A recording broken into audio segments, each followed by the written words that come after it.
Welcome to the Europe Direct Curaçao, where the Caribbean breeze meets the European insight. In each episode, we dive into the stories, policies, and people shaping the relationship between Curaçao and the European Union. From cultural exchange to youth opportunities, climate action, and digital innovation, we're here to connect the dots, break down Brussels, and bring Europe closer to home. We're your hosts, Jore and Hakan Dahl. And whether you're a student, policymaker, or just curious about what the EU means for Curaçao, this podcast is for you. Without further ado, let's begin. So today's topic is youth engagement, which of course is the overarching theme of our series on this podcast. But we wanted to explore the topic in a specific podcast episode after coming across the journey of a Mr. Kevin Eustatia Palm. Now, we felt really honored to interview him, but before we watch the video, let's talk a little bit more about him. So, Kevin Eustatia Palm is a social entrepreneur and civic leader from Curaçao, known for his work in youth advocacy and venture capital. Now, he was born and raised in Curaçao, as I mentioned, and he began his journey in public service by joining the Youth Parliament of Curaçao in 2018. He's a young man. So his early involvement in youth politics highlighted his commitment to amplifying young voices in governance. Recognizing the challenges young people face in influencing policy, he has since dedicated his career to creating opportunities for youth engagement as well as leadership. He made history by becoming the first person of Caribbean descent to serve as the United Nations youth representative for the United Kingdom of the Netherlands. In this role, he represented Dutch youth interests on the global stage, advocating for inclusive policies and greater youth participation in international decision-making processes. Currently, he serves as the executive director of Pullman Group, a venture capital firm based in Curaçao. The firm focuses on supporting small and medium-sized enterprises, helping them incubate ideas and accelerate growth. His work at Pullman Group also reflects his commitment to fostering economic development and entrepreneurship in the Caribbean region. And throughout his career, Mr. Eustatia has been a staunch advocate for youth empowerment. He emphasizes the importance of breaking down systemic barriers that hinder young people's participation in politics and business. By leveraging his positions of influence, he aims to open the doors for the next generation of leaders, ensuring they have platforms and resources needed to effect meaningful change. Now that the introductions are done, let's go ahead and watch the interview, and we will see you guys back at the debrief. Action!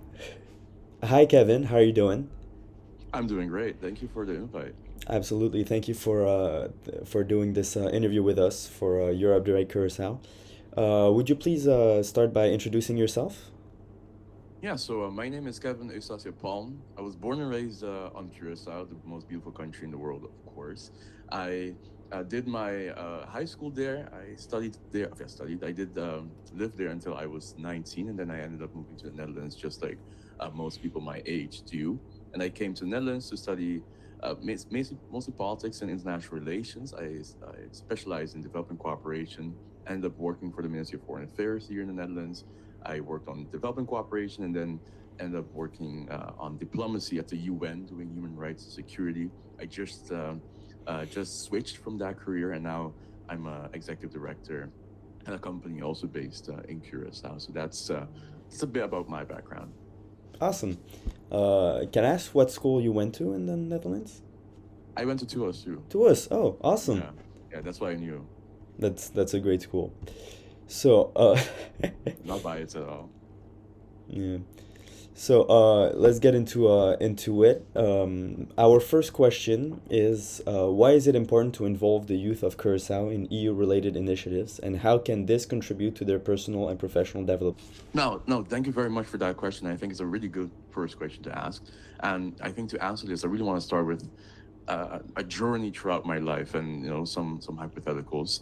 Growing up in Curaçao, which I did, it was beautiful. It was amazing having the ocean right there, the breeze, the sun, my entire family being there. But if there's like an alternate universe, and if I have to imagine myself in that alternate universe, having lived there my entire life, instead of the life I have now, which is, I worked so internationally, worked in many countries, lived in many countries, had so many international colleagues. If I look at the version that would have stayed in Curaçao uh, the entire time, that would have been a very, very, very different person. And um, I don't mean that in a shady, offensive way. I just mean that being outside of your home country, a country of 150,000 people, you grow so much, you learn so much, you expand your horizons to a level that you can't even imagine. I think it's important that everyone does that. Not only coming to the Netherlands, which is already a big step, but getting to know the EU, getting to know your own, the Caribbean, uh, Americas. It's something so crazy how much you grow when you leave your country. So I think that's one of the most important things about being active in the EU is to make sure that young people, especially if I look at, for example, the Erasmus Plus program, to let them broaden out their horizons. Because at the end of the day, Curacao is a small island nation. If you stay there your whole life, you're gonna think like someone that lives on a small island nation, which is not bad. However, what our country needs is people who think internationally, who know how it feels to go around the world, speaking to different people, different cultures, and then coming back and then building up our country. So I think that's one of the most important things. Oh, well, that's so interesting. Definitely, just going out of your culture and kind of discovering other cultures is always very important, and it grows you as a person. Yeah. That's for sure. So, for our second question, what are key challenges when it comes to getting young people in Curacao interested in EU opportunities? I think the biggest challenge is that young people just don't know what's happening. And I think it's twofold. I don't want to blame anyone here, but I think it's mostly the EU doesn't do enough to make young people involved, especially looking at how far the distances are. And I think also in terms of young people and people in Curacao in general, of course, the distance between, Willemstad and Brussels is quite, it's quite big. However, I think the perceived distance is even larger. I think people see Brussels or the EU in general as something so far away and so unobtainable that they don't even go on the website, for example, to see how they can get involved, or they don't even follow an Instagram account to to start with the first steps of getting involved. And of course, this is not a blaming game, but I think from both sides, both group of people can, yeah, do more to try to understand each other. Because, for example, it's quite easy to just, for example, go on a website or an Instagram account and see what events are happening for young people.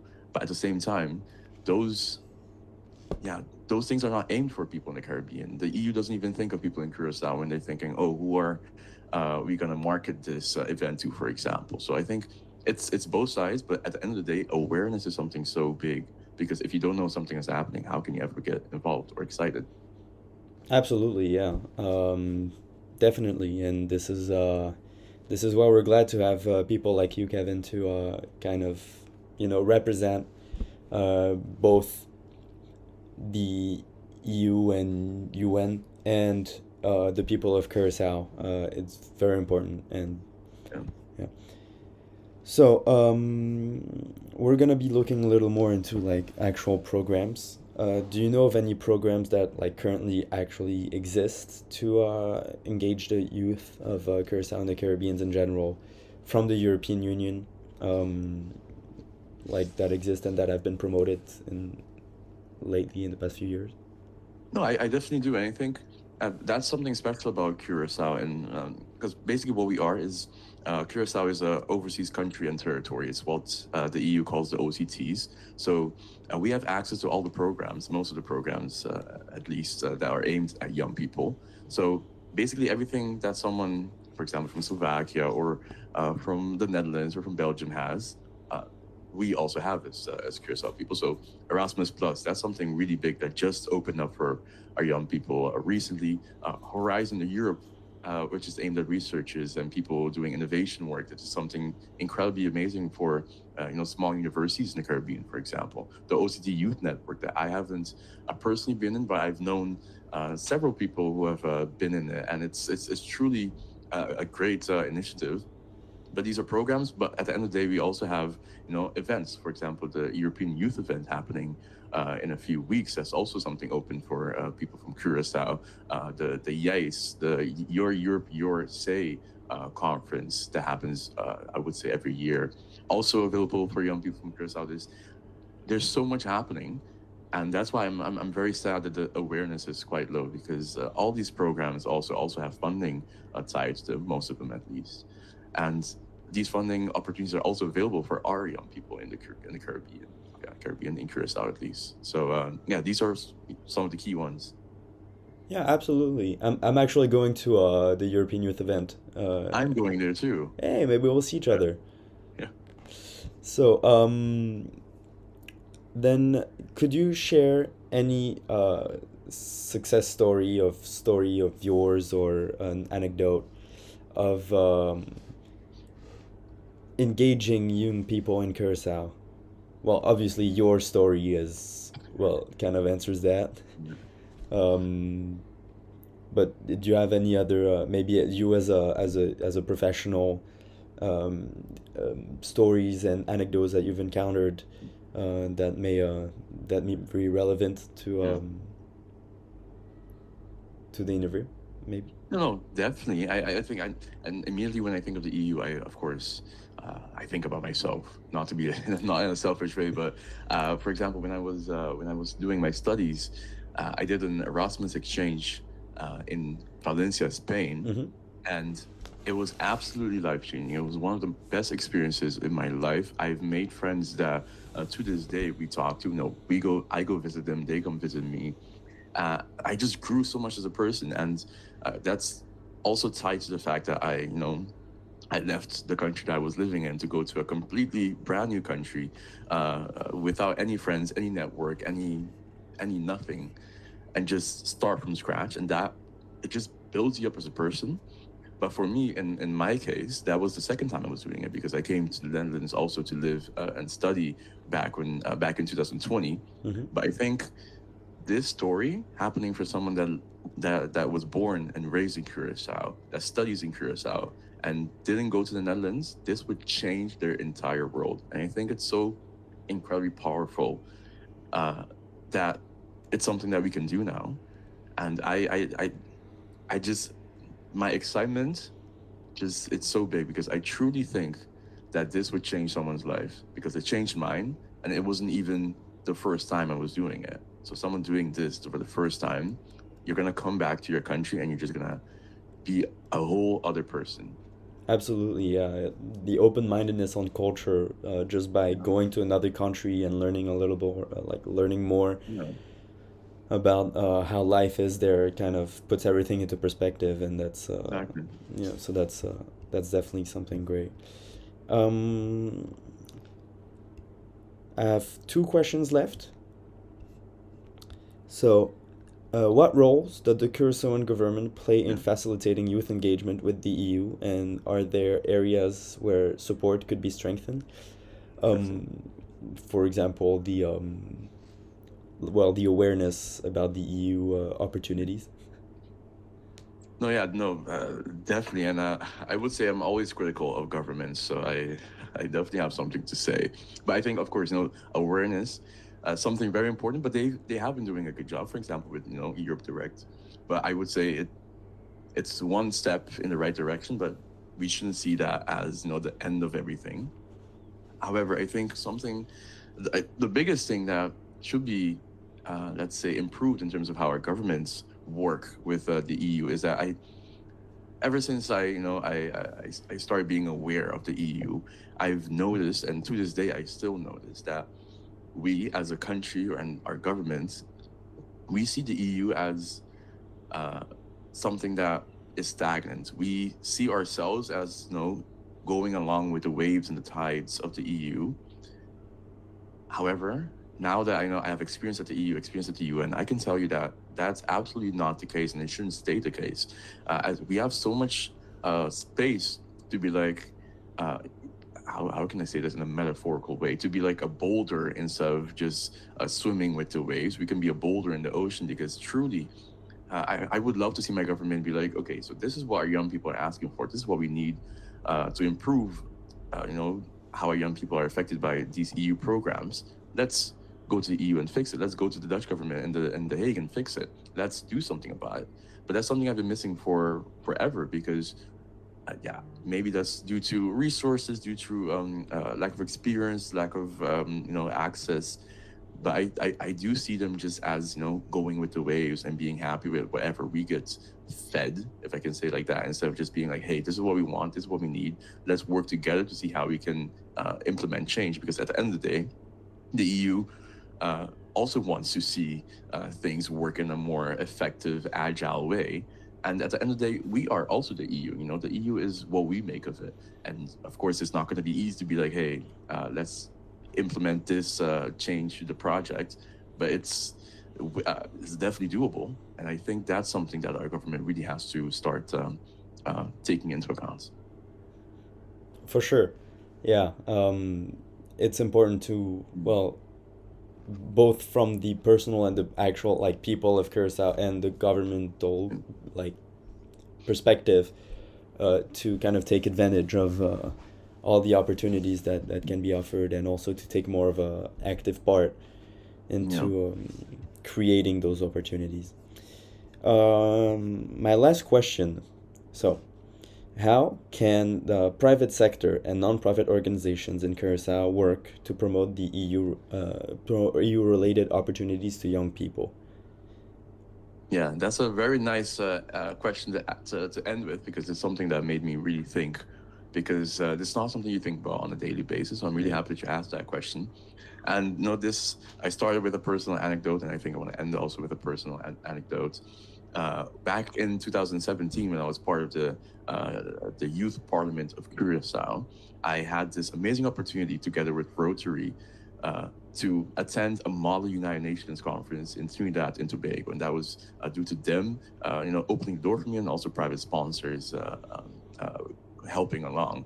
And that was such a success story of how nonprofits and also the private sector can work together to improve and work with young people to give them access to things they would normally never have access to. And I think it's so easy to translate that also to something in terms of the EU.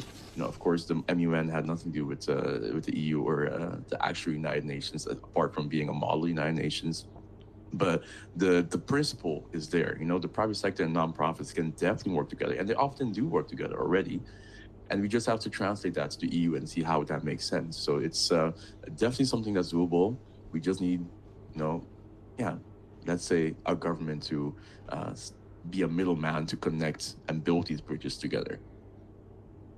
Absolutely. Well, thank you, Kevin, for your answers and for agreeing to do this interview.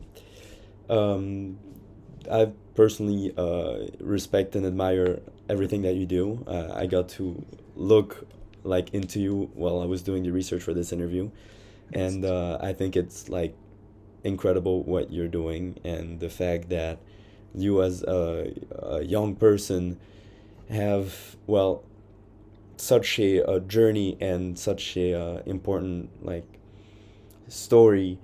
I think it's wonderful, and I am definitely eager to meet more people like you, and hopefully see you at the I 2025 in Strasbourg.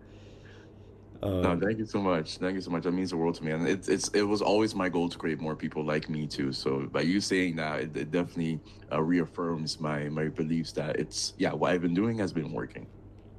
Well, it has. Yeah. No, thank you so much. Well, we hope you enjoyed that interview with Mr. Kevin Eustatia. I think that was a very insightful interview, and I really like the fact that he is an activist for youth engagement, because we ourselves are the youth, and maybe you watching are also part of the youth. So I think he's a pretty special guy. I really like I really like what he does. Yeah. Just ignore the voice crack. No, yeah. Definitely. And so what was very interesting in that interview is we got to meet with Kevin online, and he's very engaged, and he was really engaged. He's a young bright man. and his like career and his journey is so incredible, and I've told him that in the interview. Without further ado, let's start. Let's get started with the analysis. Yeah. So Hakan, you actually unfortunately weren't able to join the interview due to technical problem. Yeah, I'm really upset. I gotta.